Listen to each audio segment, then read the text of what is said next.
The San Francisco 49ers are a modern dynasty of almosts.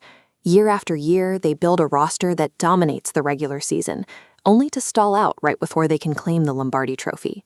Head coach Kyle Shanahan has a specific diagnosis for this recurring problem. Looking back at the tape, he concluded that the offense simply lacked the deep, explosive plays necessary to break a tight championship game wide open. Early reports from off-season activities show the front office is fully buying into that theory. They spent the spring loading up on highly touted rookie skill players who are specifically designed to stretch the field. But there's a serious question echoing around this franchise. Does adding more speed to the outside actually fix the structural issue costing them Super Bowls, or is it masking a deeper problem? First, look at the solutions they brought in. Rookie wide receiver Ricky Pearsall is already flashing in practice, using his 42-inch vertical leap to routinely high-point catches over veteran defenders. Then there is the Christian McCaffrey equation. The coaching staff rode McCaffrey so hard last season that his burst visibly faded by the playoffs. They know they have to preserve his legs. That's where rookie Kalen Black fits into the puzzle. He's turning heads with fluid route running and natural pass catching out of the backfield. Having a reliable dual-threat back like Black allows the 49ers to shift McCaffrey into the slot receiver position. This takes the physical toll of running between the tackles off McCaffrey's shoulders, while giving the defense a complex matchup problem. On paper, this creates a much deeper and highly complex group of players. Yet none of this addresses the glaring weakness that sits at the very foundation of the offense. That weakness is a career-long blind spot for Kyle Shanahan, a persistent neglect of the offensive line. Look across the division at Sean McVay and the LA Rams. McVay runs a very similar offensive scheme, but he actively funnels premium draft capital and high salaries directly into his offensive trenches. You can see the physical difference on the field. The Rams deploy road-grading 330-pound guards.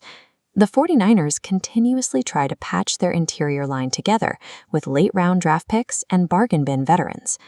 This happens because Shanahan operates with effective GM-level authority over the 53-man roster.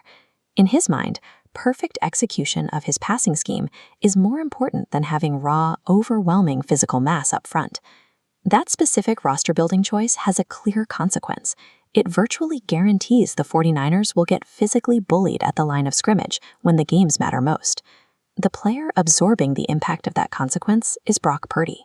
When the offensive line collapses, Purdy is forced to operate under constant duress, unable to sit comfortably in the pocket and let those deep routes develop. The pressure ramps up significantly when they face elite, modern defensive schemes, like the one Mike Macdonald ran in Baltimore. You see the exact same thing against Steve Spagnuolo's defense in Kansas City. Both of these elite units share a common trait.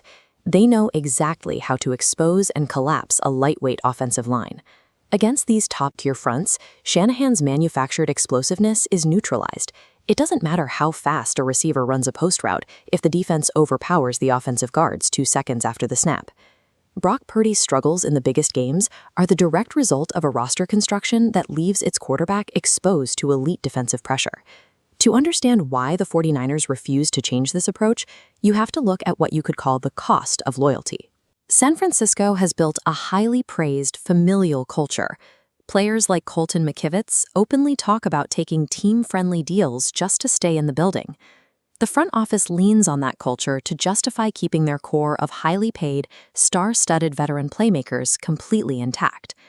This chart shows the economic dark side of that culture.